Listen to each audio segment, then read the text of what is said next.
Bonjour à tous, aujourd'hui on va parler de quelque chose de vraiment particulier, le volontariat à l'étranger. Si tu es là aujourd'hui, c'est que tu n'y connais rien en volontariat, mais je suis là pour y remédier. Alors, let's go!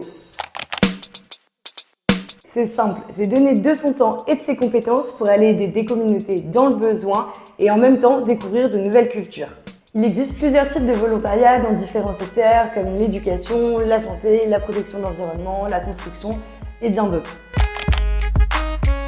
Le volontariat, c'est l'expérience d'une vie. Ça va vous permettre de développer de nouvelles compétences, de rencontrer des personnes extraordinaires et aussi d'en apprendre plus sur les autres cultures qui nous entourent.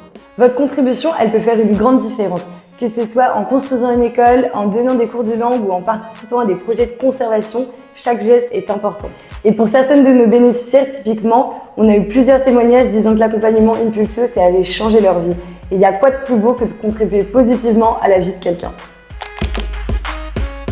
Il faut d'abord que tu saches ce qui te motive et ce que tu as envie d'accomplir. Ensuite, tu peux prendre le temps de rechercher des organismes et des projets pour voir s'ils sont en accord avec tes valeurs et ce que tu veux. N'hésite pas aussi à aller contacter d'anciens volontaires qui ont déjà accompli les missions. Il faut aussi que tu t'assures d'avoir bien compris les exigences du projet, comme le coût, la durée, les compétences requises, etc. J'aimerais maintenant partager mon expérience personnelle avec vous. J'ai eu la chance de partir au Togo pour animer un camp de vacances pour des enfants défavorisés et venant du milieu carcéral. On a dû faire face à une péripétie assez grosse. On s'est pris un orage monumental et on s'est retrouvé avec de l'eau jusqu'aux chevilles. Ça m'a appris à du coup adapter ma journée en fonction des conditions que je ne pouvais pas forcément choisir, mais aussi accueillir et profiter du moment présent, même si c'est un peu compliqué. Si je pouvais vous donner 3 petits conseils grâce à mon expérience, ce seraient les suivants.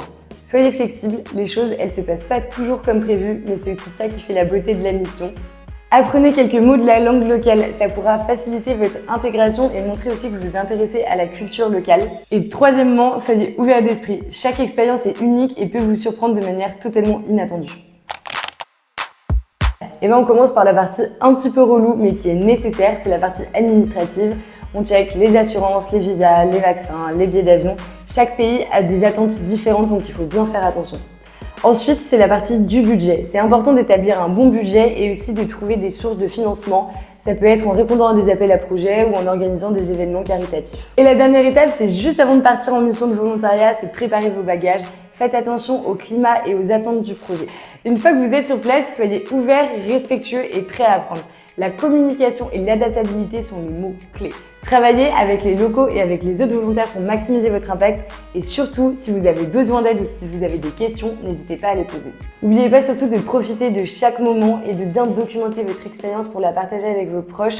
Cela, ça pourra peut-être inspirer d'autres personnes à partir en mission de volontariat. Le retour de mission, ça peut parfois être un choc culturel inverse. Alors prenez du temps pour vous, prenez le temps de vous réadapter, de parler de votre mission, d'écrire des articles, des blogs et surtout de partager votre expérience avec les autres. Ça peut être cool aussi de penser à continuer à aider, soit en devenant ambassadeur de l'organisation avec laquelle vous êtes parti ou alors en vous engageant localement dans d'autres associations. Voilà, c'était notre guide du volontariat pour les nuls et on espère que ça vous a aidé. Si vous avez des questions, n'hésitez pas à les laisser dans les commentaires et aussi à suivre notre chaîne pour voir plus de vidéos sur le volontariat. Merci d'avoir regardé notre vidéo et à très bientôt. Salut!